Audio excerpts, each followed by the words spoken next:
Tout est en place. Alors, bonjour, ici Michèle Asselin. Je suis directrice de l'ACOSI, l'Association québécoise des organismes de coopération internationale. Et j'ai le grand plaisir, au nom de l'équipe de l'ACOSI, de vous souhaiter la bienvenue à ce deuxième webinaire, deuxième partie de notre formation sur les migrations. La première partie a eu lieu la semaine dernière et cette semaine, nous aurons 2 webinaires pour compléter une formation très importante qui aborde ce sujet de l'heure, les migrations, qui a été déterminé par les membres comme la thématique annuelle pour l'année 2020-2021. Cette thématique, elle va animer toutes les activités d'éducation à la citoyenneté mondiale qui sont menées par l'ACOSI, plusieurs que vous connaissez comme les Journées québécoises de la solidarité internationale, les 12 jours d'action contre les violences faites aux femmes, la Semaine du développement international et le 8 mars, pour ne nommer que celle-là. Alors, donc, c'est aujourd'hui le 22 avril qui a commencé sous la neige. C'est une journée où partout on célèbre le Jour de la Terre, une journée de solidarité. Jour de la Terre, sur une terre où on a multiplié les frontières et où des millions de personnes vivent une situation de migration extrêmement difficile, situation qui nous interpelle en tant qu'organisme de solidarité et de coopération internationale. Alors encore aujourd'hui, nous avons une invitée qui va nous parler de ces enjeux. Je l'en remercie. Merci Jeannette d'être avec nous. Et toute l'équipe de l'ACOSI va s'activer pour faire en sorte que ce webinaire soit le plus stimulant possible. Si vous avez des ennuis techniques, j'ai mon collègue à l'animation, Martine. Alors, il pourra répondre à vos questions sur le chat si vous avez des difficultés. C'est ma collègue Marie-Sophie Villeneuve, toute nouvelle à l'ACOSI et qui a à peine travaillé une semaine avec nous en personne, qui est responsable de la mobilisation et de l'éducation à la citoyenneté mondiale, qui va animer cette activité. Et mon collègue Denis Côté, analyste des politiques, va prendre des notes. Alors, bienvenue à toutes et à tous, et je laisse la parole à Marie-Sophie. Oui, merci beaucoup Michèle. Donc, j'espère que vous m'entendez bien. Quelqu'un, faites-moi signe si jamais on ne m'entend pas bien. Je ne vais pas parler longtemps parce que je veux qu'on laisse la place à notre invitée que j'ai eu la chance de rencontrer alors qu'elle était déjà en charge des dossiers défense des droits des personnes réfugiées à Amnesty International. C'est une militante de longue date sur ces enjeux-là. Vous avez à l'écran les petites consignes techniques. Là. On garde nos micros et nos caméras fermées. C'est les icônes en bas à gauche sur vos écrans. Pour ceux et celles qui se demandent comment avoir accès à la conversation ou au chat, c'est normalement aussi en bas. Voilà. Et on n'aura pas le temps de faire un tour de table parce que nous sommes déjà 56 personnes en ligne, donc ça prendrait trop de temps.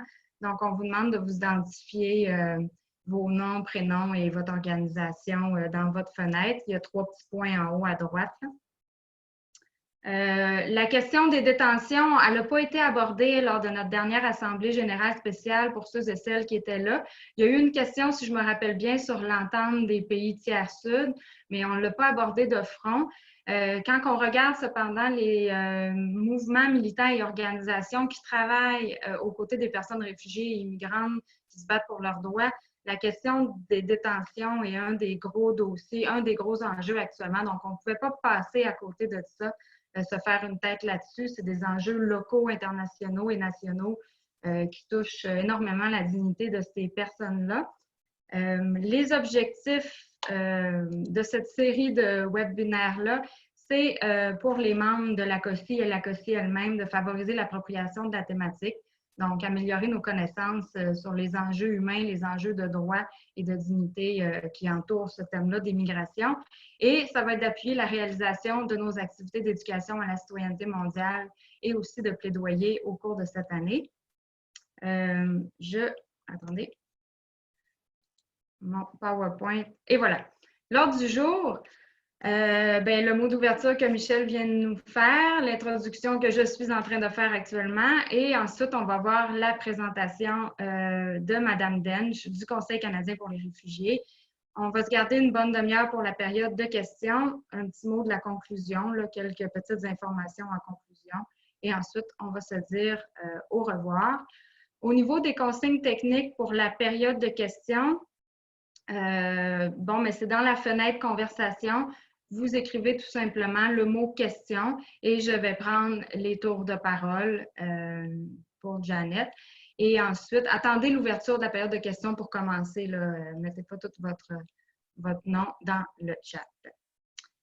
Voilà. Alors, je vais arrêter le partage de mon écran pour laisser à Janet le temps de préparer, de préparer son PowerPoint. Et je vais vous donner quelques petites notes biographiques sur notre invité. Donc, présentement, Janet Dench, je travaille comme directrice générale au Conseil canadien pour les réfugiés, qui est la principale organisation canadienne de défense des droits des personnes réfugiées et migrantes. Elle consacre son travail à l'amélioration des politiques et des programmes pour le respect des droits et l'accueil des personnes réfugiées et immigrantes au Canada. On met beaucoup l'accent sur la sensibilité aux gens, la lutte contre le racisme, ainsi que sur l'implication des mouvements sociaux et des groupes communautaires. Le Conseil canadien pour les réfugiés, c'est également le membre actif, le membre canadien de l'International Detention Coalition, mon bel accent francophone. Donc, l'IDC, qui est un réseau mondial de plus de 400 organisations de la société civile et des individus qui sont qui viennent de plus de 90 pays, qui défendent vraiment les droits des personnes touchées par la détention d'immigration. Donc voilà, je laisse la parole à Mme Dench. Merci beaucoup. Merci Marie-Sophie, merci à l'ACOSI et merci à tous les participants. Je vais juste mentionner problème technique, côté technique, que souvent on me dit que de temps en temps il y a des problèmes avec mon ordi, qu'on n'entend pas ma voix comme il faut. Donc j'ai mis mon téléphone comme deuxième tour. Donc si jamais ça ne fonctionne pas, je pourrais transférer et vous parler à partir de mon téléphone pour que vous puissiez m'entendre. Donc, juste un petit survol de ce que j'avais en tête pour ce matin. Donc, comme Marie-Sophie vient de dire, donc les enjeux de criminalisation de détention. Je vais parler d'une perspective internationale et puis ensuite plus spécifiquement canadienne et québécoise. Aussi, on m'a demandé de faire une petite mention de quelques impacts de la pandémie. Évidemment, c'est trop tôt pour tout savoir, mais au moins pour avoir quelques premiers commentaires. Donc, je commence au plan international, puis je vais aussi mentionner ici que je suis loin d'être une experte sur les enjeux au plan international. J'imagine parmi les participants ici, il y a plusieurs personnes qui connaissent mieux que moi plusieurs des enjeux, mais c'est important un peu de penser un peu au contexte mondial de ces problèmes comme ils se vivent au Canada. Et évidemment, on essaye de situer le Canada et le Québec dans le contexte mondial. Donc, je vais aborder la question de déplacement forcé et en analysant les choses, on comprend que les gens se déplacent pour des raisons volontaires. Il y a des gens juste par souci d'aventure ou pour chercher du travail ailleurs, juste parce que ça les intéresse, ou ce n'est pas du tout forcé. Mais il y a beaucoup de déplacements qui sont plus ou moins forcés dans le sens qu'il n'y a pas beaucoup de choix. On connaît évidemment les déplacements en raison des conflits, violations des droits humains. Et c'est dans ce contexte-là qu'on peut parler de réfugiés Mais il y a aussi plusieurs autres types de déplacements où la personne qui se déplace n'est pas protégée par les lois concernant les réfugiés, mais quand même, ils sont déplacés plus ou moins, que ce soit des activités commerciales comme l'extraction des ressources. Et le Canada, évidemment, est un grand joueur en ce qui concerne ce genre d'industrie. Il y a aussi, et on a fait mention ce matin, toute la question du climat, de l'environnement, et de plus en plus, on voit que les gens, plus directement ou indirectement, sont forcés à se déplacer à cause des changements dans l'environnement. Et aussi la question de besoin se, de gagner son pain pour soi-même et pour sa famille, plusieurs gens qui n'ont pas d'autre choix que de se déplacer. Lorsque on regarde la situation des droits de la personne, quels sont les droits des personnes qui sont à l'extérieur de leur pays d'origine? On sait que beaucoup de nos systèmes de droits, c'est fait en fonction de la citoyenneté et les droits sont réservés aux gens qui ont la citoyenneté. Il y a une exception importante, évidemment, pour les réfugiés où on a établi des droits internationaux. Donc, pour les réfugiés, il y a le document de base, le traité qui nous concerne le plus, c'est la Convention de Genève. Donc, c'est un vieux traité qui date de 1951. Mais c'est quelque chose qui a perduré, qui a beaucoup d'appui à travers le monde. Donc, c'est un acquis important. Mais il y a donc évidemment des désavantages pour les catégories de personnes qui peuvent satisfaire à la définition qui est quand même assez limitée. Donc, il y a la question du non-respect de la Convention de Genève qui est assez généralisée, mais il y a aussi le fait que la Convention est formulée en ce qui concerne les obligations des États de ne pas refouler les gens vers d'autres territoires. Il n'y a rien dans la Convention qui dit comment quelqu'un qui est persécuté doit pouvoir rentrer dans un autre pays pour demander l'asile. Donc, c'est là un grand vide qui est occupé par les États qui donc met en place des barrières pour empêcher les gens d'arriver sur leur territoire parce que s'ils ne sont pas sur leur territoire, ils peuvent se dire, ben, nous, on n'a pas d'obligation juridique. Donc là, c'est là où beaucoup le jeu se fait, c'est en ce qui concerne l'accès au territoire.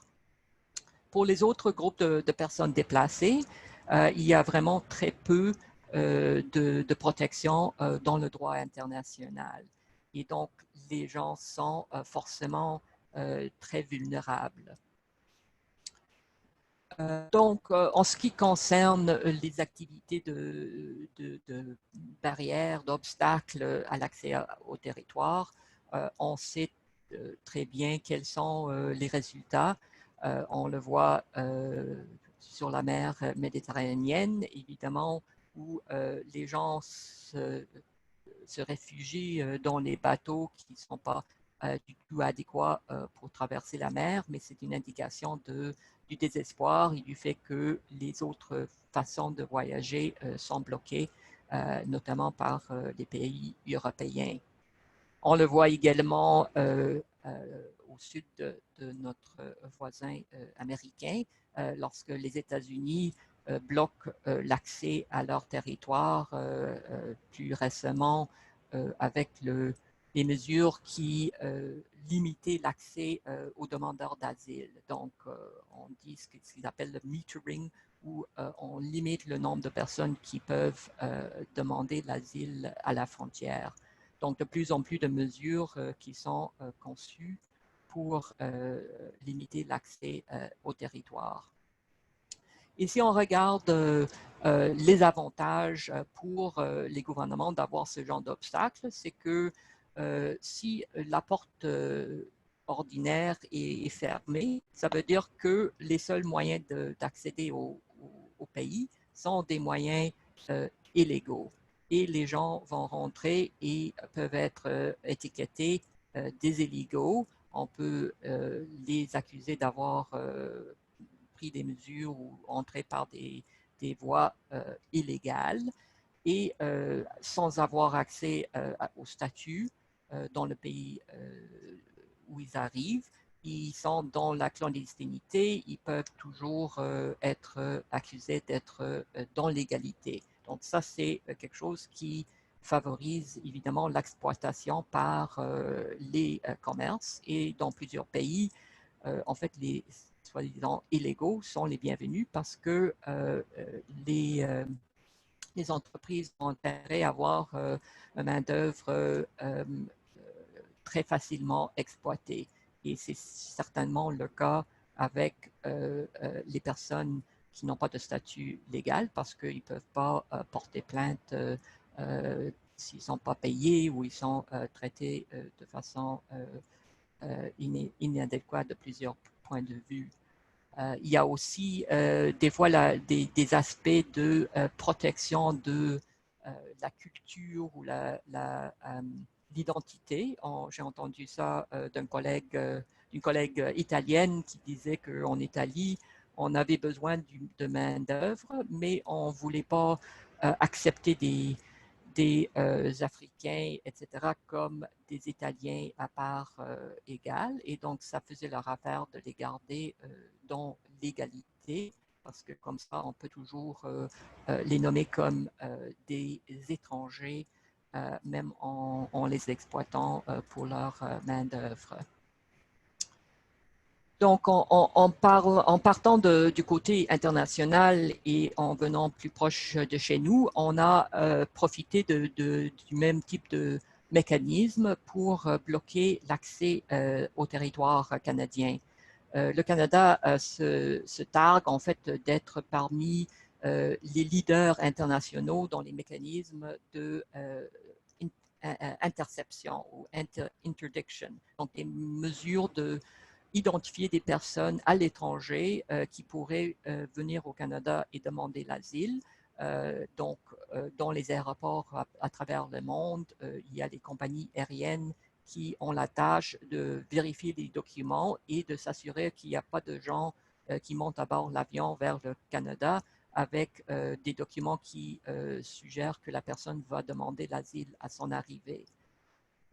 Ça, c'est assez efficace pour les vols, mais on a évidemment une frontière avec les États-Unis. Donc, depuis très longtemps, le gouvernement canadien, depuis déjà dans les années 90, a cherché à signer une entente avec les États-Unis pour pouvoir fermer la frontière à la majorité des personnes qui vont frapper à notre porte et demander l'asile au Canada.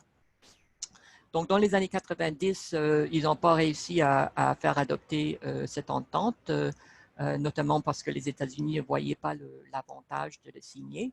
Mais après les événements du 11 septembre 2001, le Canada a tout de suite profité de la conjoncture pour demander au gouvernement américain de signer cette entente-là. Les Américains, puisqu'ils acceptaient ou ils demandaient au Canada de faire toutes sortes de compromis en ce qui concerne la frontière, dans la conjoncture de sécurisation de tout, ils ont accepté de signer cette entente, même si du point de vue des États-Unis, ce n'est pas vraiment très favorable parce que alors qu'il y a plusieurs personnes qui veulent passer des États-Unis au Canada pour demander l'asile, il y a très peu de gens qui vont dans l'autre sens. Mais en principe, l'entente va dans les deux sens. Donc, l'entente est entrée en vigueur en décembre 2004. Et le fondement de l'entente, c'est que les États-Unis et le Canada désignent l'autre pays comme un pays sûr pour les réfugiés. Donc, le Canada dit que les États-Unis respectent les droits des réfugiés. Et la logique, c'est donc que la personne devait demander l'asile dans le premier pays où elle arrive. Et évidemment, pour les gens qui passent par les États-Unis au Canada, ça veut dire que c'est aux États-Unis qui devaient demander l'asile et pas au Canada. Donc, on les renvoie aux États-Unis pour faire une demande là-bas. Il y a quelques exceptions, notamment pour des gens qui ont de la famille. Donc, on continue à avoir des gens qui, malgré l'entente, se présentent au point d'entrée et qui, s'ils peuvent convaincre les agents d'immigration qu'ils ont un membre de famille au Canada avec le statut nécessaire, la personne peut profiter de l'exception et quand même venir au Canada. L'autre point, et vous savez ça sans doute parce que c'est beaucoup dans les médias, c'est que l'entente ne s'applique pas au point d'entrée. Pardon, ne s'applique qu'au point d'entrée terrestre. Donc, ça s'applique à la colle, ça s'applique à Fort Erie, ça s'applique à n'importe quel point d'entrée où vous vous présentez aux agents. Mais si vous traversez la frontière sans être détecté, que ce soit de façon irrégulière ou que ce soit vous avez réussi à passer par le point d'entrée et après, une fois au Canada, bon, là, vous pouvez demander l'asile au Canada et l'entente ne s'applique pas. La raison pourquoi ça a été formulé de cette façon-là, c'est que les deux gouvernements voulaient éviter d'avoir des situations de conflit entre les deux pays. Et ils avaient appris de l'expérience en Europe, qui avait ce genre d'entente déjà avant et où il y avait beaucoup de va-et-vient entre les pays où, par exemple, la France va dire à la Bulgarie, bon, la personne a passé par la Bulgarie, puis ensuite la Bulgarie dit, ben, comment vous le savez, c'est quoi votre preuve? Et donc, il y a beaucoup de chicanes entre les pays. Et donc, le Canada et les États-Unis se sont dit, ben, on va garder ça simple. Et ça, c'est la même raison pourquoi on ne prend pas les gens qui arrivent par avion des États-Unis. Ça ne s'applique pas là. Ça ne s'applique pas non plus aux gens qui peuvent apparaître au sein du Canada après avoir sans doute passé par une façon irrégulière d'entrer au pays. Mais pour faciliter les choses, on ne les inclut pas. Donc, c'était quelque chose qui était déjà prévu. En fait, le gouvernement canadien savait que l'impact de cette entente, ce sera que ça donnerait un marché pour les passeurs. Parce qu'évidemment, chaque fois qu'on ferme la porte d'entrée principale, il y a des gens qui vont profiter de l'occasion puis voir la possibilité de faire l'argent sur le dos des gens désespérés. Et évidemment, on entendait très vite après, on entendait les histoires des gens qui payaient des milliers de dollars à des passeurs aux États-Unis pour les aider à s'infiltrer au sein du Canada. L'entente sur les terres pays sûrs était contestée dans les tribunaux. Très rapidement après l'entrée en vigueur de cette entente, c'était contesté par notre organisme, le Conseil canadien pour les réfugiés, Amnesty International et le Conseil canadien des Églises. On a gagné en Cour fédérale, où la Cour fédérale a accepté que les États-Unis ne peuvent pas être qualifiés de pays sûr pour les réfugiés. Malheureusement, on a perdu après dans la Cour d'appel, pas au fond, mais parce qu'ils n'ont pas regardé la question à savoir si les États-Unis sont sûrs pour les réfugiés, mais plutôt pour des raisons techniques. Et la Cour suprême a refusé d'entendre notre appel, donc c'est resté là. Ensuite, avec tout ce qui s'est passé avec l'arrivée de Trump, et évidemment, on sait que le gouvernement canadien se vantait d'être beaucoup plus favorable aux réfugiés et tout le monde était choqué par les mesures qui se passaient aux États-Unis, l'interdiction des musulmans, les mesures d'exclusion de la loi, etc. Puis donc, on pensait que c'était difficile pour le le Canada, le gouvernement canadien, de continuer à dire que les États-Unis sont un pays sûr pour les réfugiés. Mais évidemment, le gouvernement canadien n'a pas accepté nos arguments et continue de dire que oui, les États-Unis sont un pays sûr pour les réfugiés. Et donc en 2017, on a lancé une autre contestation judiciaire et ça prend beaucoup de temps. On a soumis énormément de preuves à la Cour fédérale. C'est finalement en novembre 2019, donc il y a quelques mois, qu'on a eu notre audience à la Cour fédérale. Ça a duré une semaine et on est en attente de décision de la Cour fédérale. Donc, ce qui s'est passé en même temps, c'est qu'il y a eu une augmentation de traversées irrégulières et le fait que les gens fuyaient les réalités dans un Américain sous le régime Trump, ça faisait qu'il y avait beaucoup de gens qui s'intéressaient à venir au Canada et c'est le chemin Roxham qui est devenu très connu. L'avantage de ça, c'est que c'était devenu très facile à savoir. On avait juste à googler ça et savoir comment se présenter pour pouvoir faire une demande d'asile au Canada.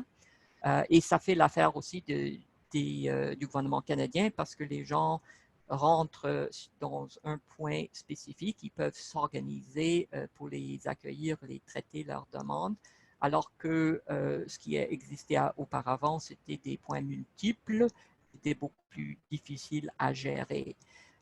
Donc, il y a comme un intérêt à garder, c'est un peu bizarre dans le sens que c'est irrégulière, mais en même temps, c'est la façon qui fait l'affaire de tout le monde dans le contexte actuel. Mais évidemment, la meilleure solution, ce sera de se retirer de l'entente sur le tiers pays sûr et comme ça, les gens ne seront pas obligés de se soumettre à cette entrée irrégulière et le gouvernement canadien pourrait aussi traiter les demandes dans tous les points d'entrée. Mais ça, c'est la situation un peu illogique. En ce qui concerne la détention, je vais juste parler un peu au plan international. Donc, ce qu'on voit depuis plusieurs années, c'est l'augmentation de l'utilisation de la détention. Donc, c'est une préoccupation internationale. Les gens n'ont peu de droits et c'est vrai aussi dans le contexte de la détention. Donc, souvent, on va dire qu'on a plus de droits à la liberté si on est accusé d'un crime que si on est détenu pour des fins d'immigration. Les conditions de détention, comme on le sait, sont horribles dans plusieurs pays et souvent méconnus.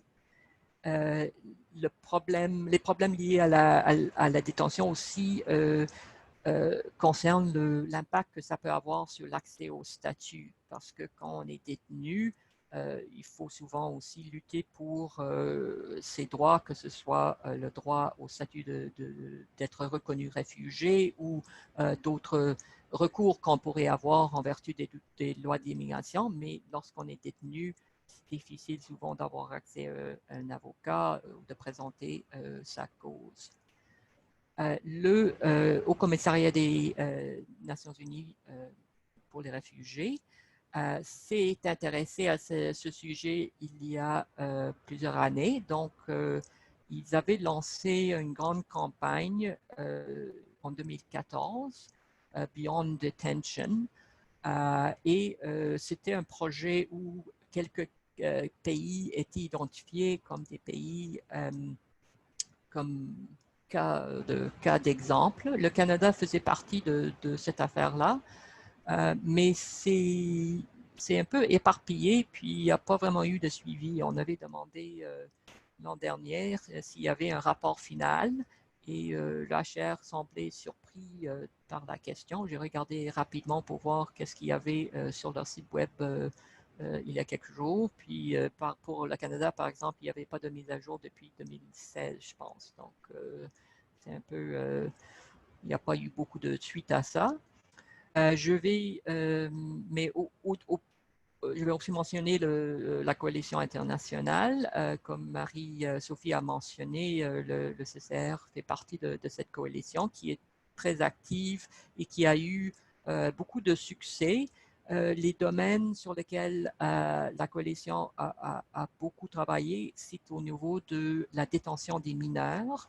Donc, il y a eu une grande campagne internationale. On a vu beaucoup dans les pays de l'Australie, en Asie, en Europe aussi, dans les Amériques. Lutter contre la détention des enfants, évidemment, c'est un abus particulièrement choquant, puis c'est aussi quelque chose qui peut plus facilement avoir le soutien du public. Donc, il y a eu des avancées pour les mineurs. L'autre grand axe sur lequel ils travaillent, c'est la question d'alternative à la détention, solution de rechange.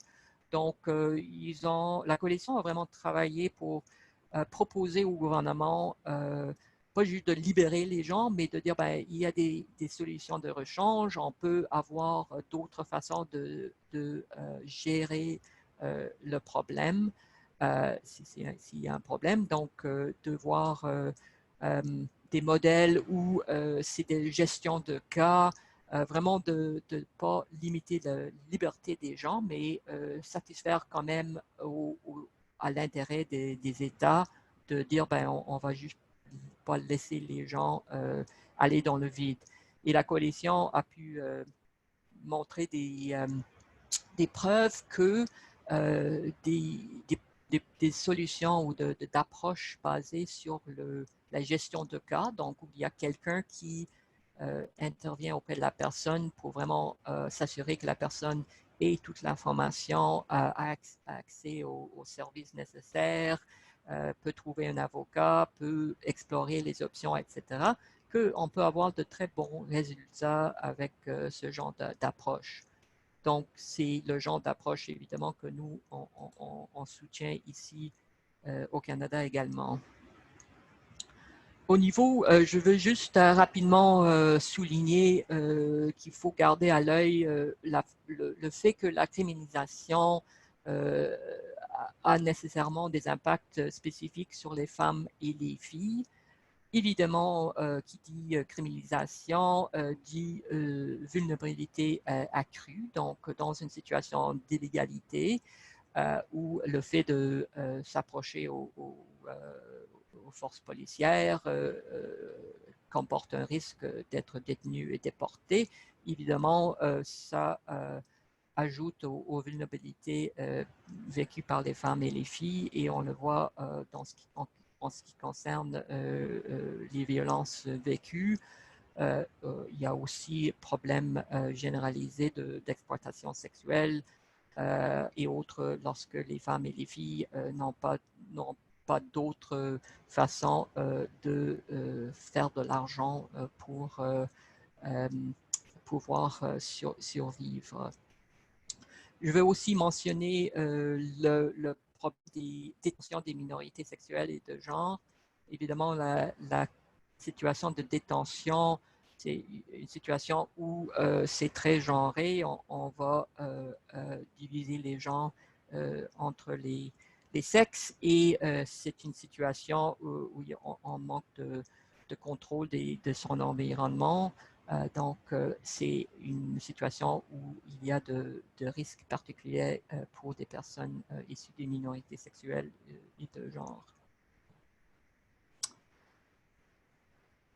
Bon, donc pour passer, j'ai déjà parlé un peu de la situation au Canada, mais pour aller plus sur la question ici, donc je veux un peu... j'ai déjà parlé en fait de la question de comment on crée des situations d'illégalité. Donc, comme j'ai dit, Tiers Pays Sûr, l'impact, c'est de promouvoir la situation irrégulière. Et je veux aussi mentionner la question des travailleurs temporaires. Donc, j'ai préparé j'ai un tableau, c'est un peu vieux, mais en fait, c'était là la période où on a vraiment vu que le Canada a commencé à augmenter de façon importante le recours aux travailleurs étrangers temporaires. Donc, c'est des gens qui reçoivent un visa seulement temporaire et ensuite, après un certain temps, ils doivent quitter le Canada. Bon, le nombre de résidents permanents a augmenté par la suite, mais ce qui est important de voir, c'est que on privilégie de plus en plus les travailleurs temporaires. Et ça, c'est quelque chose qui va à l'encontre de la tradition canadienne qui, généralement, a été d'accepter des gens sur une base permanente. Et donc, de ne pas créer des populations de deuxième zone, des personnes qui n'ont pas tous les droits. Donc, c'est une grande préoccupation, le fait d'avoir seulement un statut temporaire. Ça rend la personne plus vulnérable parce qu'on est temporaire. On sait que si on ne joue pas le jeu comme il faut, on risque de ne pas avoir son visa renouvelé. Mais il y a un aspect plus grave encore, c'est que les travailleurs temporaires ont très peu de liberté de mouvement. En général, les travailleurs temporaires ont un visa qui les lie à un employeur en particulier. Et donc, ça crée une situation d'impuissance parce que le travailleur sait que l'employeur, il dépend de l'employeur pour non seulement son emploi, mais pour sa présence au Canada. Donc, ça rend des situations où l'employeur peut très facilement exploiter la personne et la personne va hésiter à porter plainte.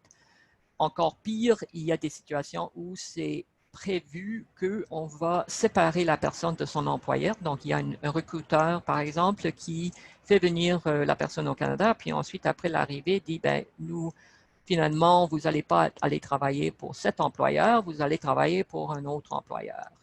Et donc, ça veut dire que la personne est déjà dans la situation d'illégalité et parce que la personne travaille pour un employeur qui n'est pas l'employeur indiqué sur son visa. Donc, même, il peut même pas, il peut rien faire s'il se plaint de la situation ou si le nouveau employeur n'est pas content, peut contacter les autorités d'immigration et dire, bon, la personne ici est en légalité et le faire déporter de cette façon-là. Donc, c'est une comme double création de situations d'illégalité.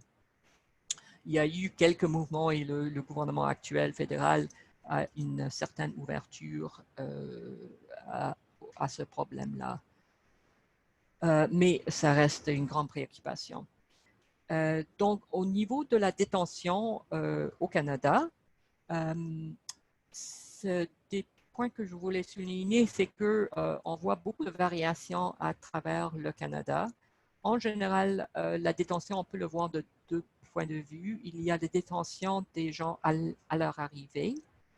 Donc, par exemple, vous arrivez à l'aéroport, puis vous dites que vous êtes visiteur, les autorités ne vous croient pas et vous vous retrouvez en détention. Ça arrive aussi avec les demandeurs d'asile, que ce soit au chemin Roxham ou à l'aéroport Trudeau. On va dire, ben oui, vous demandez l'asile, mais on n'est pas satisfait de votre identité, on vous met en détention. Et on a beaucoup de ce genre de cas ici au Québec. Il y a aussi la détention avant le départ. Donc, ça peut être quelqu'un, par exemple, qui a demandé de l'asile, la demande est refusée. On l'invite à se présenter pour son renvoi.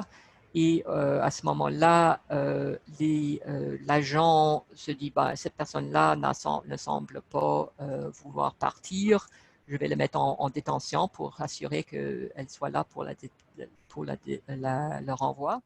Ou ça peut être quelqu'un qui ne s'est pas présenté pour son renvoi, puis plusieurs années plus tard, on le trouve quelque part, puis là, on l'arrête, on le met en détention.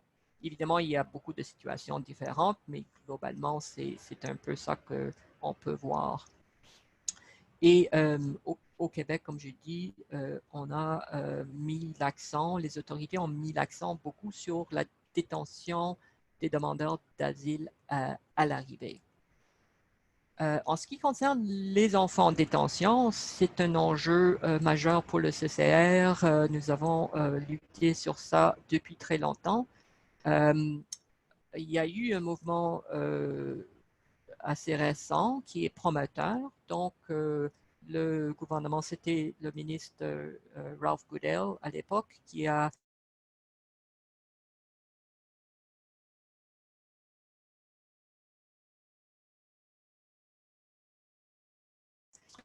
de ne pas détenir les enfants. Déjà dans la loi, ça dit la détention de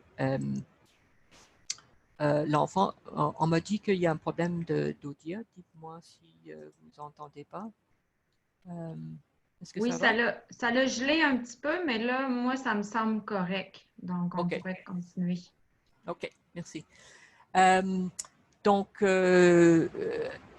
la loi dit que la détention des enfants devrait être un recours, dernier recours, mais dès que vous dites dernier recours, il y a toujours la possibilité et les agents en profitent pour dire, ben voici une situation de dernier recours et toutes sortes de situations, selon eux, rencontrent cette possibilité. C'est pour cette raison que même si on est content du fait qu'il y a cette instruction, quand même, il reste la possibilité d'exception et on les voit régulièrement et c'est particulièrement un problème au Québec.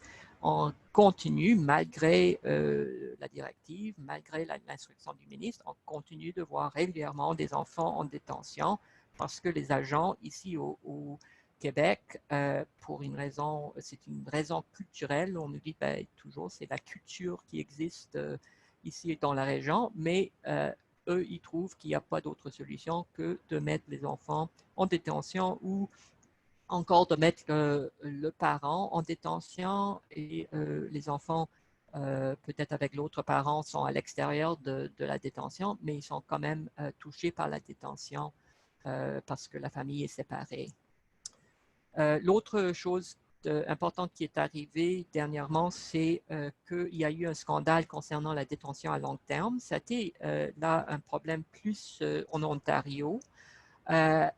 Et il y avait une décision de la Cour qui a beaucoup choqué et ça a provoqué à la CISR, la Commission de l'immigration statut de réfugié, qui est responsable de faire les contrôles de détention. Donc, ils ont mandaté un vérificateur, vérificatrice externe qui a fait un rapport qui était extrêmement dur sur les décideurs, aussi sur l'Agence des services frontaliers. C'était sur la détention à long terme. Donc, c'était des situations de gens souvent avec des éléments de criminalité. Souvent, c'était des situations de santé mentale, gros problèmes de santé mentale. Et des situations vraiment horribles. Et donc, ça a provoqué une réaction du côté de la CSR, en voie de changement important à la CSR. Aussi, l'agence, un peu, je dirais de moins, mais certains efforts. Mais le fait qu'on a mis beaucoup d'actions sur la détention à long terme, ça a eu comme impact qu'on a négligé un peu les détentions à court terme. Donc, ce qui nous préoccupe beaucoup, par exemple, les demandeurs d'asile qui arrivent, on a beaucoup ici au Québec, Congolais, Haïtiens, on va les détenir et c'est ça la spécialité du Québec, c'est on les détient à cause qu'on n'est pas satisfait de leurs documents, leur identité. Donc, on va les détenir. Ça, c'est le centre de détention à Laval où ils sont mis. Donc, on les envoie là et ils peuvent facilement rester plusieurs mois en attendant qu'on soit satisfait de leur identité. et il n'y a pas de solution de rechange offerte pour eux parce que, bon, pour des raisons, en partie parce qu'on met l'accent sur les détentions à long terme, mais aussi parce que ici au Québec, on a décidé que les solutions de rechange ne sont pas acceptables pour des personnes détenues pour des raisons d'identité. Bon, je suis proche de la fin, qui est bon parce que mon temps coule. Donc, petite topo sur les impacts de la pandémie. Donc, on a vu plusieurs impacts importants, évidemment. Je ne peux pas parler de tout, mais je vais juste mentionner l'interdiction d'entrée qui touche les arrivées par avion. Donc, on sait qu'il y a peu de circulation. Ça a mis fin à la réinstallation des réfugiés, entre autres, avec quelques petites exceptions dans les cas urgents que le Canada a acceptés. En principe, quelqu'un qui demande l'asile, qui veut demander l'asile, peut toujours arriver par avion, sauf que avec toutes les limites, c'est presque impossible de monter à bord d'un avion si on a l'intention de demander l'asile au Canada. Donc, on voit très, très peu de demandes d'asile ces jours-ci aux aéroports. Plus grave encore, c'est la fermeture de la frontière avec les États-Unis. Donc, lorsque ça a été, on savait que ça s'en venait, qu'on allait fermer la frontière, mais on était confiante qu'il y aura une exception pour les demandeurs d'asile parce qu'il s'agit de loi internationale. On ne peut pas fermer la frontière aux demandeurs d'asile. Mais à notre grand choc, et même au choc, le HCR était choqué aussi, le Canada a décidé d'exclure les demandeurs d'asile, donc les renvoyer aux États-Unis, qui va vraiment à l'encontre de nos obligations internationales. Et on a su que c'était beaucoup suite aux pressions des gouvernements provinciaux, notamment le gouvernement du Québec, qui a poussé très, très fort aux côtés du gouvernement fédéral pour exclure, pour fermer la frontière aux demandeurs d'asile. Donc ça, c'est une très grande préoccupation. Je vais juste terminer en parlant de l'impact à plus long terme. Donc, il y a évidemment de grandes préoccupations par rapport à la fermeture de frontières, au fait qu'il n'y a pas de façon de traiter beaucoup de demandes, les demandes d'asile au Canada. Les agents d'immigration travaillent pas à temps plein, même à l'étranger. Donc, les gens qui sont acceptés comme réfugiés, qui ont la famille à l'étranger, vont faire face à de plus longs délais. On ne sait pas à quel moment on va recommencer la réinstallation. Tout est interrompu. Mais il y a aussi peut-être des occasions, peut-être le contexte actuel va pouvoir être ouvert. La notion de solidarité va peut-être pouvoir être utilisée en faveur des non-citoyens, des personnes en détresse à travers le monde. Donc, la question, je pense que c'est est-ce que nous, collectivement, est-ce qu'on va se dire, ben, on peut juste s'occuper de nous autres, il faut regarder près de chez nous, ou est-ce qu'on va pouvoir dire, ben, le virus montre qu'on est tous connectés et il faut ouvrir nos cœurs à tout le monde. Voilà, j'espère que je n'ai pas trop dépassé le temps. Ah, merci beaucoup, Janet. Non, c'est parfait. On avait prévu commencer la période de questions à -10, donc seulement quelques minutes. C'est vraiment très, très intéressant comme présentation. Je vais commencer à prendre les questions. Les personnes dans la conversation qui veulent poser une question, juste écrire le mot « question ». Puis en attendant, je glisse rapidement une anecdote un peu triste. Pourquoi qu'on parle de criminalisation? C'est pas parce que ces personnes-là sont condamnées en vertu du code criminel, mais qu'il y a un phénomène, il y a un basculement dans l'imaginaire populaire, c'est que ces personnes-là, on voit bien avec la présentation de Janet, elles sont poussées dans des situations d'illégalité. Et là, de là, il y a des personnes qui, pour des raisons électorales ou autres, ou la droite, qui leur appose l'étiquette d'illégaux. Hein, ce sont des illégaux. Et juste hier, sur la page de la Ligue des droits et libertés qui relayait un article, il y avait des gens qui disaient ben ces personnes sont illégales, c'est des illégaux, c'est des criminels, on ne doit pas les libérer. Littéralement, il y a un glissement qui s'est fait dans certains imaginaires, situation d'égalité légaux, donc criminels. Donc, c'est très, très déshumanisant comme, comme glissement. Donc, voilà. Est-ce qu'on a des questions? On a environ, oui, on a 64 personnes en ligne, mais pour l'instant, j'en vois pas. Ah oui, j'ai Michel qui en a une. Je vais prendre les tours de parole un par un. Je vais les écrire, mais je vais laisser à Michel d'abord poser sa question. Bonjour, merci beaucoup, Janet, pour votre présentation qui fait un portrait assez bouleversant et j'ai bien aimé votre conclusion sur votre appel à ouvrir nos cœurs à la solidarité. Et justement, toute l'année, il y a tout un réseau d'une soixantaine d'organismes à travers le Québec mobilisés pour parler à nos concitoyens, concitoyennes des enjeux de la migration. Et on veut les inviter aussi à poser un geste citoyen. Parfois, c'est une pétition, ça peut être autre chose. Et je me demandais, selon vous, parce que vous connaissez très bien la réalité canadienne et québécoise, est-ce qu'il y a des enjeux sur lesquels on devrait insister? Est-ce qu'il y a des actions qui sont présentement menées qui devraient être des actions que nous, on appuie? Est-ce que vous avez des enjeux à soulever avec nous là-dessus qui nous aideraient à mieux cibler notre action? Merci. Oui, merci pour la question. Je pense que la question de l'opinion publique est vraiment primordiale et ce sera vraiment utile qu'on cherche des façons d'aborder ça dans le public.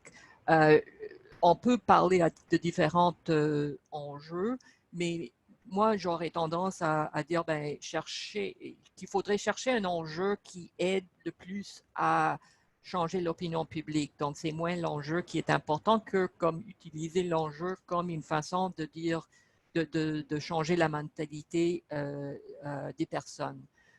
Donc, en ce qui concerne ce qui se passait dernièrement, lorsque le gouvernement a fermé la frontière aux États-Unis et ça incluait les demandeurs d'asile, le premier ministre Trudeau a annoncé ça comme on va bloquer les entrées irrégulières et chemin Roxham. Donc là, on mettait dans l'imaginaire l'aspect chemin Roxham qui vient déjà avec tout ce qu'on n'aime pas au niveau des associations d'illégalité, etc. Ensuite, c'est seulement plus tard dans la journée qu'on a su en fait que le premier ministre avait mal expliqué la situation et que c'était une interdiction pour tout le monde, que ce soit au chemin Roxham ou autre point d'entrée irrégulière ou que ce soit dans les points d'entrée officiels. Donc, je trouve que ça, c'est malheureux, mais de toute façon, la réaction du public vraiment a été assez choquante. Le CCR, on s'est prononcé évidemment pour dire ben, la loi internationale nous oblige, c'est vraiment pas la façon de faire. On est déçu du Canada et on a eu une quantité de messages haineux qui est beaucoup supérieure à ce que j'ai vu dans d'autres circonstances. Et des gens qui se disaient, ben moi je suis en faveur des réfugiés, mais là, vous êtes en train d'attaquer le Canada, vous voulez, bon, toutes sortes de niaiseries, ben, de choses ridicules, mais l'affaire, c'est que la mentalité, c'est que nous, il faut comme les droits, ça veut rien dire et les réfugiés devraient souffrir comme parce qu'on est en train de mettre des mesures en place. Donc, je pense que le défi, c'est de trouver une façon de changer la mentalité autour de ça. Puis avec d'autres défenseurs des droits des réfugiés, on s'est dit, ben, quels sont le type d'arguments qui pourraient convaincre les gens qu'en fait, une bonne politique, une politique qui respecte les intérêts au niveau de la santé publique de tout le monde, qui respecte aussi les demandeurs d'asile, les personnes ont besoin de refuge, qui ont besoin de refuge, quels seront les arguments qui vont être écoutés. Mais c'est un grand défi. Donc, d'un part, je dirais, l'enjeu à avancer, ce sera que le Canada devait être ouvert aux demandeurs d'asile, mais en même temps, c'est assez délicat et il y a un risque de provoquer de réactions très négatives. Donc, ça se peut que c'est mieux de passer par un autre type de message, un autre enjeu qui ne va pas soulever autant de réactions négatives. La question de la détention, par exemple, ça, c'est quelque chose qui pourrait vous intéresser. Il y a aussi les enjeux liés à la réinstallation. Je sais qu'il y a des groupes au Québec, il y a beaucoup de problèmes au niveau du parrainage privé, parrainage collectif. Vous avez sans doute suivi les nouvelles en début d'année avec les problèmes avec les gens qui voulaient parrainer, qui n'étaient pas capables à cause de mauvaise gestion. Il y a aussi, et là je pense qu'on va aller dans ce sens probablement plus tard dans l'année, c'est la question de comment offrir des voies vers la résidence permanente pour des gens qui sont ici depuis très longtemps. Donc, on a un gros backlog de demandeurs d'asile, plus de 70 000. Et avec la coronavirus, évidemment, et on a une période où on n'a pas d'audience, donc ça va ajouter au délai. Il y a d'autres personnes qui sont au Canada depuis longtemps et devraient avoir accès à la résidence permanente. Donc, cette année, on sait qu'on n'aura pas l'immigration où les prévisions d'immigration ne vont pas être atteintes parce qu'il y a plusieurs mois où on ne traite pas les dossiers, les gens ne rentrent pas. Donc, une possibilité, c'est de dire, qu'on profite de cette année-là où on a moins d'immigrants qui vont pouvoir venir de l'étranger et qu'on profite de ça pour dire, les gens qui sont déjà ici au Canada et au Québec, qu'on leur donne la résidence permanente pour qu'ils puissent contribuer de pleine façon. Merci beaucoup. J'ai 3 questions. Il y en a une que je vais poser moi-même parce que la personne n'a pas de micro. Et ensuite, j'ai 2 autres tours de parole. Donc, j'ai Mathiros Sakou d'Oxfam Québec. Ensuite, je vais donner la parole à Karine Ruel. Et j'ai Dominique Forget aussi qui a une question ensuite. Donc, la question de Mathiros, attendez, je remonte dans le chat. Voilà. Mathiros demande combien qu'on a de personnes réfugiées au Canada et combien qu'on a de demandeurs d'asile qui rentrent via le sol, là, en marchant au Canada par jour. Est-ce qu'on a ces chiffres-là? Et il dit un grand merci pour la présentation. OK, merci. Donc, oui, pour le nombre de réfugiés, il faut préciser de quoi on parle parce que c'est facile de comme utiliser n'importe quel chiffre pour dire n'importe quoi.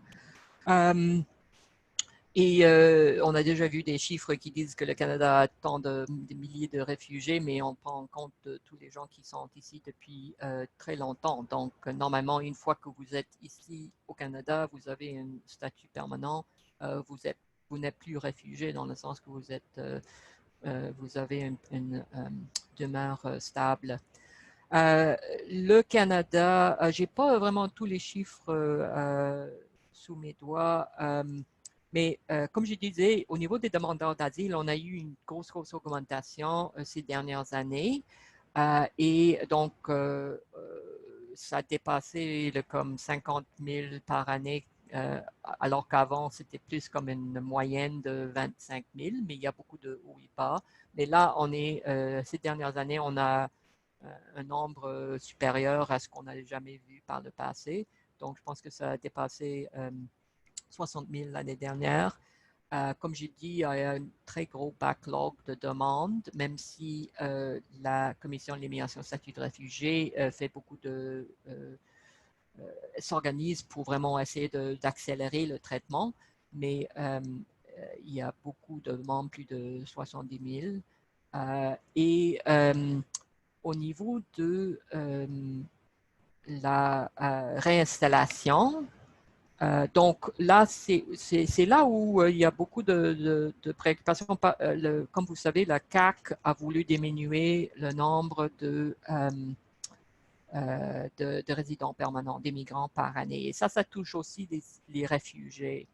Donc, ce qu'on a vu, c'est que le Québec a dit, bon, on va prendre moins de réfugiés pris en charge par le gouvernement, on va prendre moins de réfugiés par année par le secteur privé, donc le parrainage collectif, alors qu'il y a un gros backlog de gens qui attendent d'être parrainés. Il y a des parrains au Québec qui les attendent depuis longtemps. Et le fait que le Québec va faire venir moins de monde, et ça c'est même avant la pandémie, donc c'est une situation encore pire maintenant, ça veut dire forcément que les gens vont attendre plus longtemps. Il y a aussi la question des demandeurs d'asile qui sont reconnus. Donc, et ça, on a vu l'impact l'année dernière, j'ai entendu ça, que les gens qui étaient acceptés, le Québec mettait du temps avant de leur donner leur certificat de sélection du Québec. Donc, si la CISR réussit à prendre plus de décisions et donc on a plus de réfugiés reconnus, ces personnes-là, ensuite, ils ont besoin de la résidence permanente. Mais si le Québec dit, ben, nous, on veut faire venir moins de monde, ça inclut les gens qui sont reconnus réfugiés. Et donc, on les met dans une espèce de vide juridique pendant encore plus longtemps. Et ça touche aussi la réunification familiale. Donc, il y a des gens qui arrivent et c'est vraiment horrible. Tu rencontres un monsieur burundais qui vient d'arriver, qui a laissé sa femme et ses enfants derrière lui. Et puis, tu dis, ben, OK, avant d'être réuni avec ta famille, tu risques d'attendre peut-être 2-3 ans avant d'avoir une décision de la CSR. Et puis, une fois reconnu, un autre 3-4-5 ans avant d'être réuni avec sa famille. Je ne sais pas si vous voulez que je vous donne des chiffres plus précis après. Si jamais vous avez des informations après, on a un dossier partagé avec tous nos membres où on a les ressources là, qui sont fournies par ou nous dire où trouver les chiffres, puis je vais les mettre dans notre dossier partagé. Si ça va, ensuite, je vais donner la prochaine tour de parole pour Karine Ruel et ensuite, j'ai 3 autres questions sur ma liste. Donc, Dominique Forget, Rosa du Comité des droits humains en Amérique latine et Amélie Nguyen. Donc, je donne la parole à Karine Ruel pour poser sa question. Merci d'actionner votre micro et la caméra aussi. Oui, je suis là. Bonjour et merci Jeannette, très instructif toujours parler avec vous. Ma question, c'est une question et une réflexion à la fois un peu dans la lignée de ce que Michel a posé comme question, de savoir qu'est-ce qui serait peut-être pertinent dans le contexte actuel de pouvoir remettre sur la table. Et ma question qui est un petit peu plus une réflexion qu'une question, c'est de voir un peu comment vous voyez la position un peu, à tout le moins ambivalente ou en tout cas un peu ironique du gouvernement canadien de à la fois dire on ne laisse plus rentrer les demandeurs d'asile parce que, bon, COVID, etc., on ferme la frontière. Mais d'un autre côté, on va faire venir les avions encore du Guatemala ou du Mexique pour les travailleurs temporaires dans nos champs parce que sinon, l'économie, les Canadiens ne veulent pas aller travailler pour récolter les fruits et sinon, on n'aura pas de récolte cet été. Mais je pense que c'est peut-être un bon moment et c'est la réflexion que je voulais apporter pour justement mettre un peu le marteau sur le clou de à quel point on a besoin de cette immigration-là au Canada et au Québec en particulier pour juste que l'économie et notamment l'agriculture survivent dans ce pays. Et on les a tellement dénigrés pendant très, très longtemps. Maintenant, avec COVID, il y a eu comme des petites ouvertures, je dirais, de se rendre compte que s'ils ne sont pas là, on a un vrai problème pour alimenter le Québec. Donc, c'est un peu Ouais, pour moi, c'est comme tout à fait ironique que le gouvernement d'un côté ferme les demandeurs d'asile en disant ouh, c'est pour notre sécurité, mais par contre, on peut permettre à des agriculteurs de faire venir des gens qui par ailleurs seront payés moins que des Canadiens, puisque les Canadiens auraient une prime s'ils vont accepter de faire le travail dans les champs, tellement on reconnaît qu'ils sont mal payés actuellement ceux qui font le travail. Mais c'est juste la réflexion autour de ça par rapport à est-ce que votre organisation a réfléchi à des campagnes ou des choses par rapport à cette thématique-là actuellement?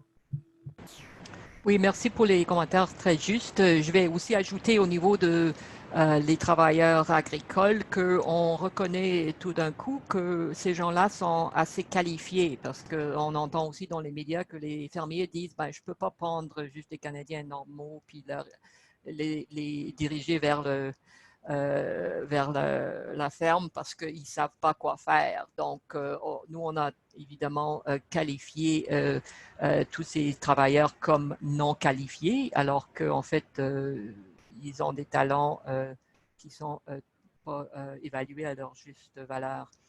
En ce qui concerne l'ironie, oui, effectivement, puis j'ai entendu un commentaire ou une façon d'essayer de parler de ça au niveau de la fermeture de la frontière, c'est que on reconnaît l'importance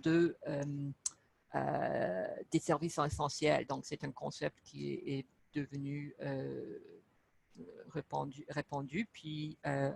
et puis pour les travailleurs agricoles, c'est bon, c'est essentiel. C'est essentiel pour qui? C'est essentiel pour notre bien-être parce que nous, on a besoin de manger, on a besoin d'avoir les produits des fermes, donc c'est essentiel. Et pour nous, les demandeurs d'asile, c'est essentiel aussi parce que, évidemment, la vie est essentielle. Donc, la suggestion, est-ce qu'il y a moyen de dire, ben, lorsqu'on pense à ce qui est essentiel, il faudrait le voir pas seulement de façon égoïste, qu'est-ce qui est essentiel pour nous, mais qu'est-ce qui est essentiel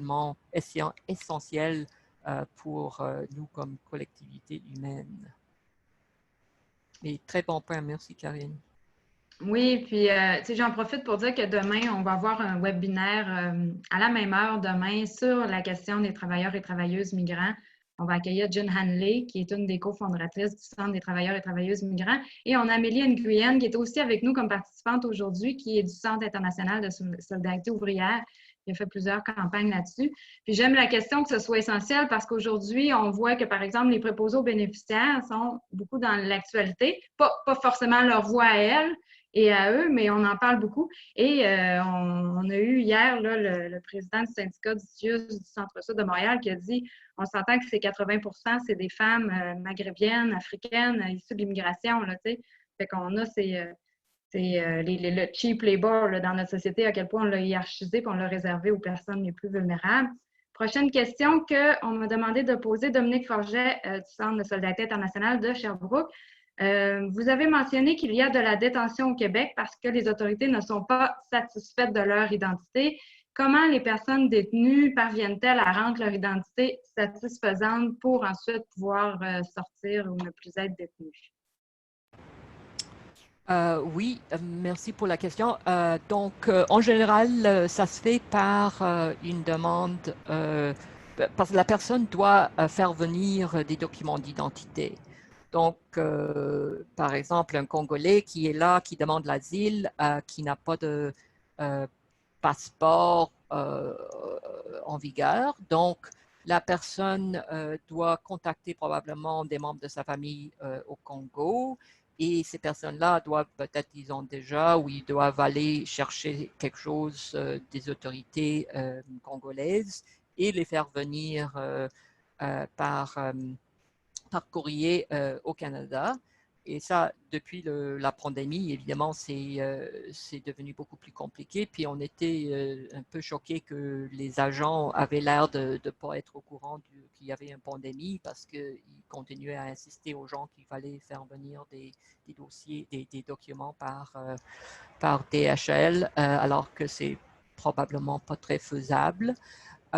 Et une fois arrivé le document, souvent ce que l'agence va faire, c'est qu'ils vont envoyer le document pour être validé. Donc, ils ont des services spécialisés qui vont dire, ben, est-ce que ça c'est un document qui rencontre les normes de sécurité, qui est équivalent à nos modèles qui viennent ils ont des modèles de tous les pays, etc. Donc ça peut prendre plusieurs autres semaines.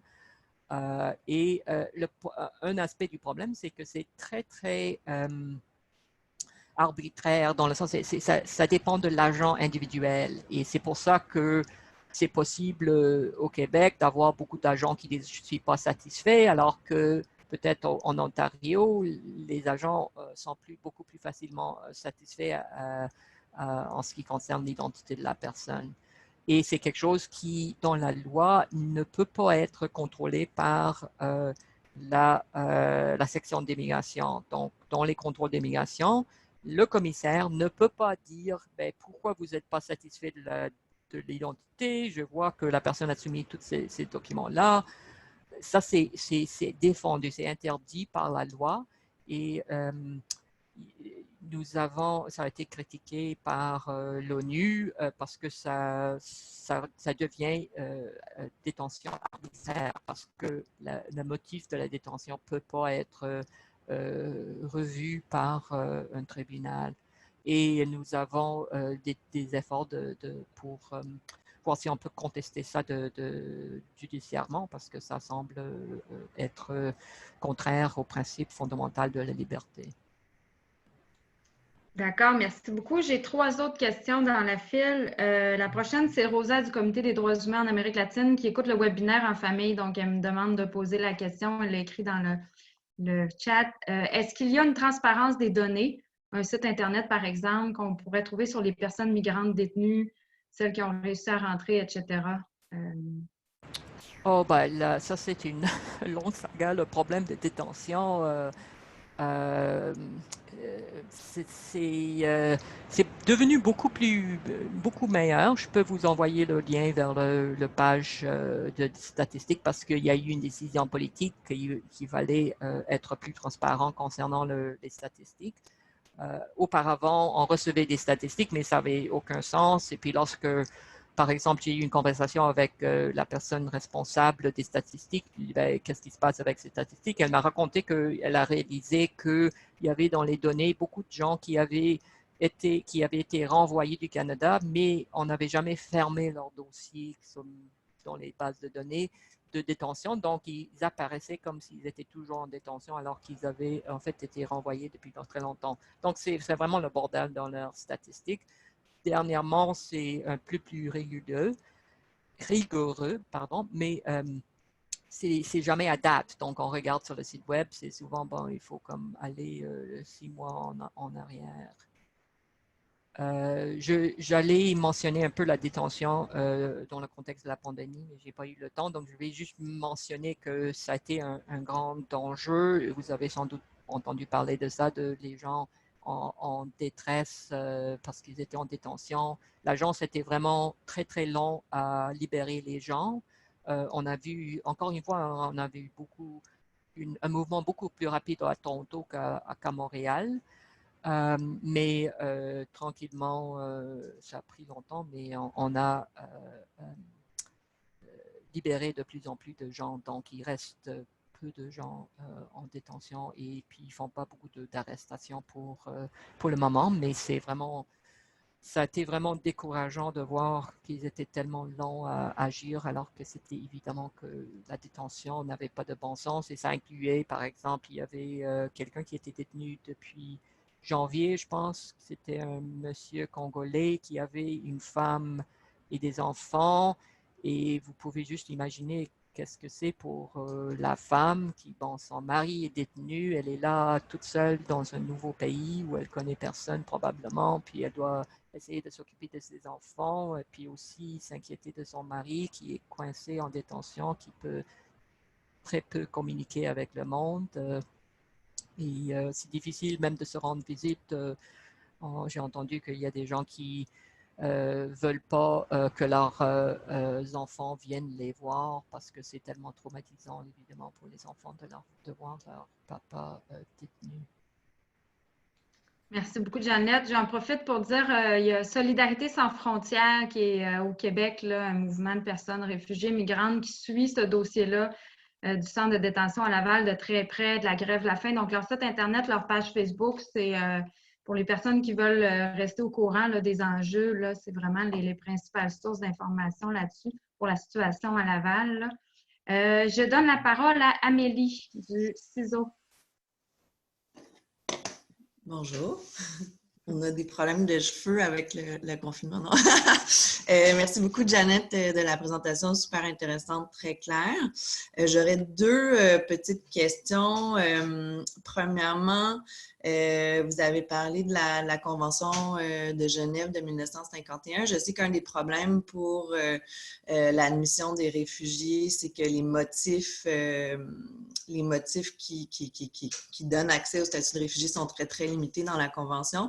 Je ne sais pas si dans le contexte actuel, il y a des discussions internationales pour l'élargissement de ces motifs qui donnent accès au statut de réfugié, notamment par rapport à des motifs plus économiques, au changement climatique. Est-ce que vous pourriez donner votre perspective là-dessus?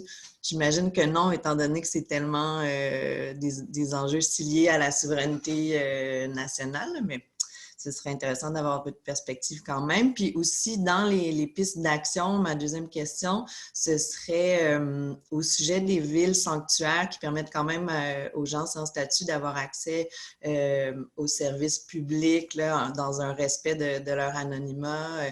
Je voulais savoir c'était quoi votre perspective sur ces démarches-là qui ont été adoptées dans plusieurs villes du monde. Merci pour les questions, Amélie. En ce qui concerne la première question, malheureusement, je pense que le consensus parmi beaucoup de défenseurs des droits des réfugiés, c'est que ce serait extrêmement dangereux d'ouvrir la Convention parce que, en général, les gouvernements ont tendance à vouloir limiter leurs obligations juridiques. Donc, si on devait suggérer élargir la définition, on risquerait plutôt de se retrouver avec moins d'obligations juridiques de la part des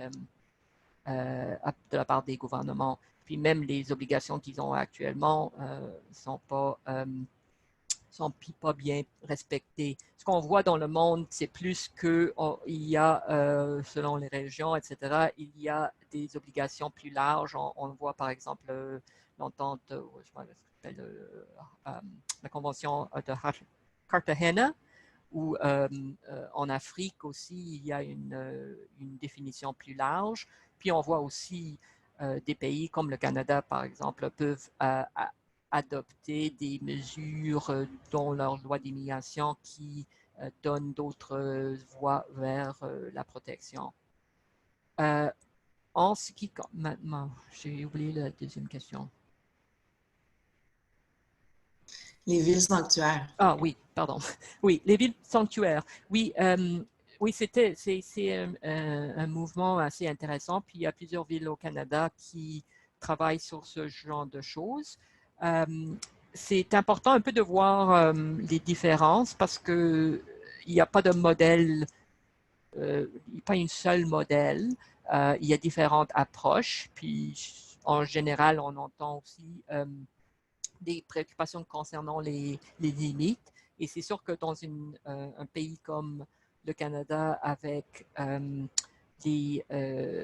constitution fédérale, avec différents niveaux de compétences, c'est sûr qu'une ville, si par exemple la ville de Sherbrooke, vous voulez dire on est une ville sanctuaire, ça n'empêche pas qu'il y a des autorités provinciales et fédérales qui peuvent continuer à circuler, puis donc imposer la loi sur les gens. Donc, il faut faire attention à ne pas donner l'impression que c'est une sanctuaire dans le sens qu'on va être protégé parce que c'est pas la réalité, à moins que vous avez une entente avec les autres autorités. Mais ce qui est vraiment utile, et peut-être c'est mon préjugé parce que c'est dans ce domaine que je travaille plus, mais c'est au niveau de la documentation. Et un aspect qui a été très intéressant avec différentes enjeux comme ça, c'est de bâtir pour les gens qui n'ont pas de statut, de bâtir des documents d'identité. Donc, et ça, à la Ville de Montréal, il y a eu un peu un mouvement dans ce sens-là, parce que les problèmes vécus par les gens sans statut, c'est partout où tu vas, on demande un document d'identité. Et donc, ça complique la vie énormément. Si on peut avoir, par exemple, si la ville pour dire, ben, OK, vous vivez ici, on vous donne un document et avec ça, ça vous permet ensuite de vivre un peu normalement, même si ça ne donne pas un statut, mais au moins ça facilite plein de choses pour les gens. Mais au niveau, évidemment, c'est idéal si on peut limiter et en général, ça c'est une critique qu'on a par rapport au Canada en général lorsqu'on fait des soumissions aux Nations Unies, c'est que les droits humains sont jamais ou presque jamais limités à la citoyenneté, mais au Canada, partout, si on regarde tous les services et bénéfices, etc., sont presque toujours limités à des personnes en fonction de leur statut d'immigration. Et donc, ça, c'est une grosse préoccupation. Et si plus on peut dire, ben, on va séparer cette question de statut d'immigration et accès aux droits et aux services, plus mieux c'est. Merci beaucoup. Le temps file, fait que je vais prendre la dernière question. Caterina Milani du YMCA, elle l'a écrit dans le chat là, vu qu'on arrive à la fin, je vais la lire. C'est une excellente question. Sachant que le storytelling est une des façons de toucher le cœur des gens et de mobiliser l'opinion publique, est-ce que c'est possible pour vous ou le CCA de nous alimenter en histoires vécues en lien avec des enjeux dont vous nous avez parlé aujourd'hui? Par exemple, celle du père congolais qui sera séparé de sa famille pendant plusieurs années. Oui, c'est une excellente question. C'est un défi, un grand défi. En fait, on cherche toujours à voir comment raconter ces histoires. En fait, les médias souvent nous aident beaucoup parce que les médias sont bien placés pour faire ces histoires. On essaie de le faire, nous, mais souvent, c'est assez long à le faire parce que bon, les organismes qui ont accès direct avec les personnes, souvent sont débordés avec les services, etc. Puis, c'est un grand investissement de temps parce qu'il faut aussi penser aux intérêts de la personne et bien expliquer. Évidemment, on ne veut pas raconter l'histoire de quelqu'un sans avoir leur permission et pour qu'eux puissent comprendre les impacts et tout ça. Donc, c'est un défi, ça prend beaucoup de temps et énergie et je ne pense pas qu'on a réussi à trouver le modèle pour le faire. Il faudrait un investissement, mais c'est toujours intéressant. Les gens, évidemment, vont avoir plus confiance en des gens qui connaissent et qui connaissent déjà. Donc, pour le CCR, on dépend beaucoup de nos membres qui peuvent avoir ces relations et raconter ces histoires. Merci beaucoup, c'est super intéressant. Il y a 2 semaines, justement, Solidarité sans frontières avait un événement, un webinaire. Il fallait s'inscrire pour avoir le lien, mais il y a eu pendant le webinaire des témoignages des détenus qui ont fait la grève de la faim au centre de détention à Laval. Donc, il y a moyen d'avoir accès, mais effectivement, là, les organismes sont débordés. On va pouvoir explorer ça. Les organismes de coopération internationale ont beaucoup de gens, beaucoup d'expertise, justement, en sensibilisation du public puis des jeunes. Fait que ça va être intéressant de voir comment on va pouvoir travailler ça. Juste quelques petits mots en conclusion. Bien, je sais aussi que le CCA, vous avez eu une campagne d'opinion publique pour changer l'opinion publique des gens par rapport aux personnes réfugiées. Le site Internet du Conseil canadien des réfugiés est une des plus grosses sources d'informations sur ces enjeux-là. Fait que dans le répertoire, on va vous mettre le lien dans le chat. On a un répertoire commun où il y a les PowerPoint de nos personnes invitées qui acceptent de le partager avec nous. Et on a aussi un document Word qui est un répertoire de ressources et d'organisations qui travaillent sur des enjeux liés aux migrations. Donc, j'invite tout le monde à aussi bonifier ce répertoire-là si vous voyez des campagnes, des organisations, des personnes ressources qui n'y sont pas. Tout est classé en ordre. Donc, voilà, mon collègue Martine vient de mettre le lien. Quelques mots avant de faire les remerciements, laisser la parole à Michel. Aussi, un sondage d'évaluation. On aime ça, l'évaluation de nos activités à la COSI. Donc, on va vous mettre le lien dans le chat aussi. Ça prend 5 minutes à remplir le sondage d'évaluation. Donc, si vous pouvez le faire tout de suite après le webinaire, ce serait excellent. Sinon, je vais vous envoyer le lien quand même cet après-midi par courriel à tous les participants. Donc, j'espère que j'oublie rien dans mon mot de conclusion. Parmi les autres sites Internet à surveiller aussi, il y a Action Réfugiés Montréal, la page Facebook en particulier. Il y a Amnesty International Canada francophone. Vous tapez, vous allez voir Migration et réfugiés. Il y a beaucoup de documentation là, la Ligue des droits et libertés. Donc, il y en a beaucoup dans notre répertoire. Donc, voilà. Et le webinaire demain sur les travailleurs et travailleuses migrants, donc les enjeux de droits et de précarité vécus par ces personnes-là. Je laisse la parole à Michel pour les remerciements et le mot de la fin. Il y a beaucoup de remerciements aussi à Janet dans la conversation, le chat que je vois passer. Certainement, merci du fond du cœur, Janet. Merci à vous pour cette présentation aujourd'hui, mais particulièrement pour votre engagement indéfectible à cette cause et à toute votre équipe et à toutes les militantes et les militants qui portent cette cause. Nous allons nous porter cette cause, on la porte déjà, mais on va la porter davantage dans l'année qui vient. Je retiens de ces échanges une poursuite d'une réflexion sur les migrations en termes de justice, ou plutôt d'injustice. Comment ces droits fondamentaux, les droits où on est si fier au Québec ou au Canada, où on dit qu'on est une société de droit, mais qu'il y a des personnes qui n'ont pas les mêmes droits, et particulièrement les personnes en déplacement ou les réfugiés, et que ces droits fondamentaux, ils sont liés à des statuts qui excluent ou à des identités à réussir à faire valoir et qui nous excluent des droits et des services. Vous nous avez amené cette réflexion sur comment poursuivre un échange avec nos concitoyennes et concitoyens un peu partout au Québec pour bâtir une solidarité qui est déjà là pour plusieurs, mais qui peut vite basculer étant donné l'inquiétude de la situation actuelle. Donc, est-ce que des questions autour de la détention ne vont pas aller chercher des élans du cœur? Est-ce que toute la question du parrainage, partout dans les régions, il y a des familles, il y a des groupes qui se sont constitués, qui attendent encore des réfugiés, qui parrainent. Et ça, je crois qu'on pourrait aller chercher des histoires. On parlait des storytelling. Je crois que ça pourrait nous mobiliser parce que c'est des histoires qui nous touchent énormément. Même dans des cégeps, on reçoit des réfugiés. Alors, comment parler de cet apport? Et toute la question de la résidence permanente. Alors, vous nous amenez plusieurs réflexions que nous allons poursuivre demain. On l'a abordé aujourd'hui, mais on va creuser la question des travailleurs migrants, cette solidarité avec ces travailleurs et ces travailleuses migrants, oui, dans les champs du Québec, mais aussi dans les maisons, toutes celles qui font un travail domestique très mal reconnu. Bref, on va avoir encore une réflexion qui va suivre demain. Alors, je voudrais remercier chacune et chacun d'entre vous, toutes les personnes qui ont posé des questions très pertinentes, mais permettez-moi aussi de remercier l'équipe de la COSI.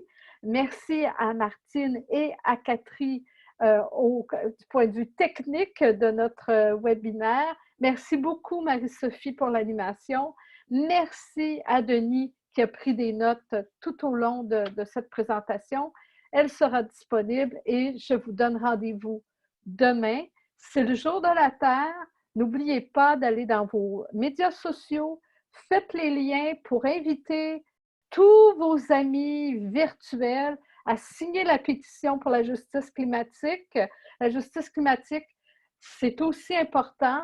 Et nous avons une clip vidéo d'un humoriste, François Vanasse, qui a parrainé cette année notre campagne. Alors, diffusez-la, s'il vous plaît. Et si vous ne l'avez déjà fait, signez notre pétition. Et merci beaucoup, Janet. Nous allons poursuivre le travail avec vous. et certainement, nous allons vous tenir informés de nos travaux. Merci du fond du cœur. Au revoir et à demain. Bye, merci beaucoup, Jeannette. Ça va, Merci à vous toutes. je vais partager votre PowerPoint avec les participants.